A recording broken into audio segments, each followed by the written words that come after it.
Ceci est un livre audio autogénéré par Google. Un livre de lecture en chinois. Ce livre va permettre aux enfants de lire pour la première fois dans une langue nouvelle pour eux. Ils pourront découvrir 20 histoires en chinois.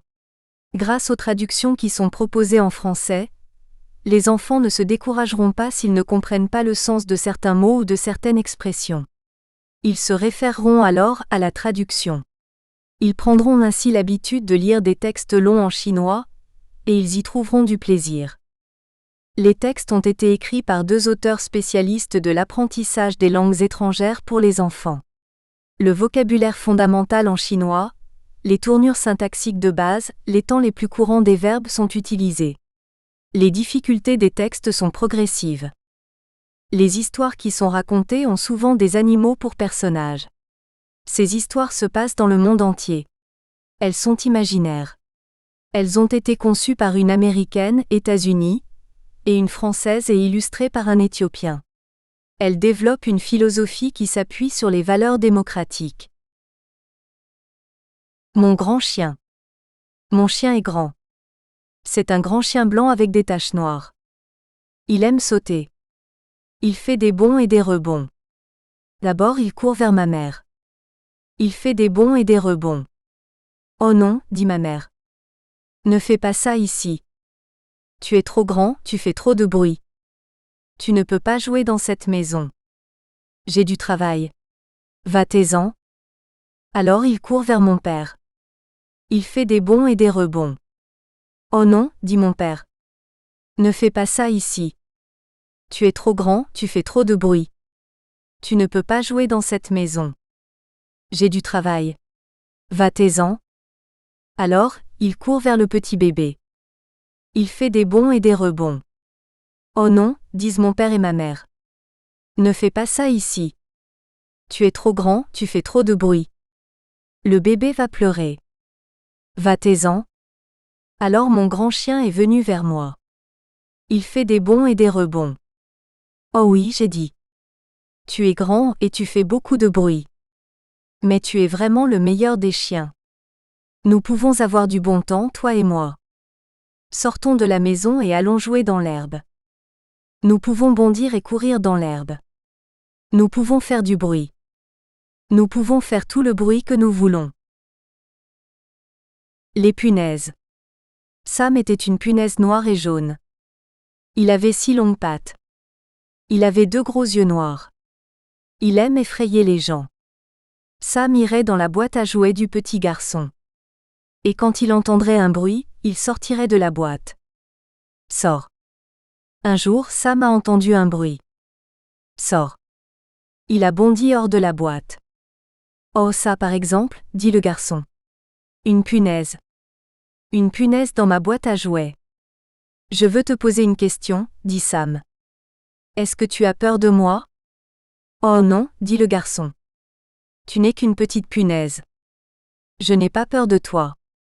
Ce n'était pas ce que Sam voulait entendre. Quand il fut seul, il commença à penser. Qu'est-ce que je peux faire pour effrayer les gens? Les gens disent que je suis trop petit. Qu'est-ce qui peut effrayer les gens à mon sujet? Je dois réfléchir. Je sais. Je vais rentrer dans une chaussure. Je vais rentrer dans la chaussure du garçon. Et puis sors. Je sortirai de la chaussure. Cela va l'effrayer. Alors il est rentré dans une chaussure. Et il était très très silencieux. Mais tout à coup, il entendit un bruit. Oh! C'est le garçon, dit-il. Maintenant, je vais l'effrayer. Sors. Sam est sorti de la chaussure. Oh oh! Le garçon a fait un bond. Il a fait un bond énorme. Tu m'as effrayé, dit-il à Sam. Tu m'as surpris. Quand Sam fut seul, il pensa en lui-même. Je suis fier de mon œuvre. Mais ça par exemple. Sam vient de voir bouger quelque chose. C'était dans l'autre chaussure. Sors. La chose ressemblait tout à fait à Sam. Elle avait 6 longues pattes. Elle avait 2 grands yeux noirs. Et elle était juste aussi grande que Sam. L'autre punaise regarda Sam. Est-ce que tu aimes effrayer les gens? Demanda-t-elle. Est-ce que tu aimes les surprendre? Moi oui. Oui, moi aussi, dit Sam. Mais la plupart des gens ne sont pas effrayés, ils disent que je suis trop petit. Oui, moi aussi, dit la nouvelle amie de Sam. Ils me disent la même chose. Ils ne savaient pas quoi faire. Nous devons réfléchir, disent-ils. Je sais, dit Sam. Nous pouvons jouer à un jeu intéressant. Nous pouvons essayer de nous surprendre. Nous pouvons essayer de nous effrayer. D'abord à toi, puis à moi. Ce sera un jeu génial. Toute la journée, Sam et son ami ont joué. Ils ont joué à leur nouveau jeu. Il avait pour nom « Sors, sors, sors, hors de la chaussure ». Les saisons. Dans certains endroits de ce vaste monde, les étés sont chauds et les hivers sont froids. À l'automne, avant l'arrivée de l'hiver, les feuilles de nombreux arbres cessent d'être vertes. Elles acquièrent d'autres couleurs. Tous les arbres deviennent rouges vifs, dorés ou bruns. Quand le vent froid de l'hiver commence à souffler, les feuilles ne tiennent plus solidement à leurs arbres. Elles s'envolent au loin avec le vent. Quand le vent cesse de souffler, les feuilles tombent doucement sur le sol. Durant l'hiver froid, les feuilles qui sont tombées forment une couverture chaude pour les fleurs et pour l'herbe. Alors, les jours commencent à redevenir chauds. Alors les fleurs et l'herbe poussent. Au printemps aussi, de nouvelles feuilles vertes apparaissent sur les arbres. Quand arrive l'été chaud, l'arbre est couvert de feuilles. Alors l'arbre donne de l'ombre fraîche aux plantes, aux animaux, aux insectes, et à nous. Les feuilles. Oh, les feuilles doivent être bien téméraires. Pour tomber des arbres quand il fait froid. Pour tomber des arbres de si haut. Elles doivent au moins toucher le ciel. Quand le vent dit « Oh, petite feuille, allons-y ». Les feuilles dans un bruissement disent à l'arbre « Merci. Tu as bien pris soin de nous. » Qui, où, quoi, quand, pourquoi. Un chat noir entra dans la maison par la porte ouverte en se chantant une chanson à lui-même, M. Ce n'était pas sa maison, mais apparemment, il n'y avait personne dans cette maison. Comme il était un chat poli, il interrogea à la ronde. « Puis-je demander qui ? Qui vit ici ? » Pas de réponse. Hello ? Pas de réponse. Ainsi le chat rentra carrément dans la maison. Il alla de chambre en chambre. Quand est-ce qu'on mange ? Le chat se posait la question à lui-même. Et où est-ce qu'on s'assoit pour manger ? Parce que moi, en ce qui me concerne, je n'ai pas mangé depuis très longtemps. Depuis mardi soir, et nous sommes aujourd'hui jeudi. Jeudi matin. Ce chat, tu vois, était un chat des rues et il n'avait pas de maison à lui. Il n'avait pas une trop mauvaise vie à vrai dire, mais parfois il n'avait pas assez à manger et il ne mangeait pas tous les jours, c'est comme ça.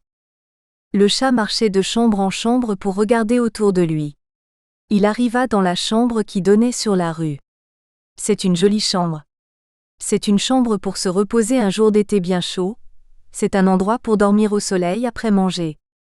Oui, je dois trouver où on mange dans cette maison. Le chat entra dans une autre pièce. Oui, c'est ici. Le chat bondit sur la table. Il y avait une grande tasse de lait sur la table, et le chat la but entièrement. Alors bang. La porte s'ouvrit. Un homme très grand entra dans la pièce. Quoi ? Tu es en train de boire le lait de mon fils ? Et qui es-tu ? Tu n'es pas d'ici, va-t'en. Le chat sauta de la table sur la chaise, puis il atterrit sur le sol. Oh grand homme, je suis le chat et je suis rentré dans ta maison pour boire ton lait, je n'en ai pas. Tu es grand et je suis petit. Mais je ne suis pas trop petit pour t'aider. Si je t'aide, est-ce que tu peux m'aider ? S'il te plaît ? Je t'en prie. Le grand homme réfléchit un peu puis il dit, viens. Oui, tu peux m'aider. Mon fils ne peut pas avoir de frère ni de sœur.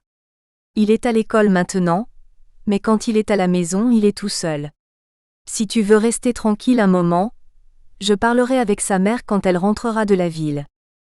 Si sa mère dit « Oui », alors tu pourras être l'ami de mon garçon quand il rentrera de l'école.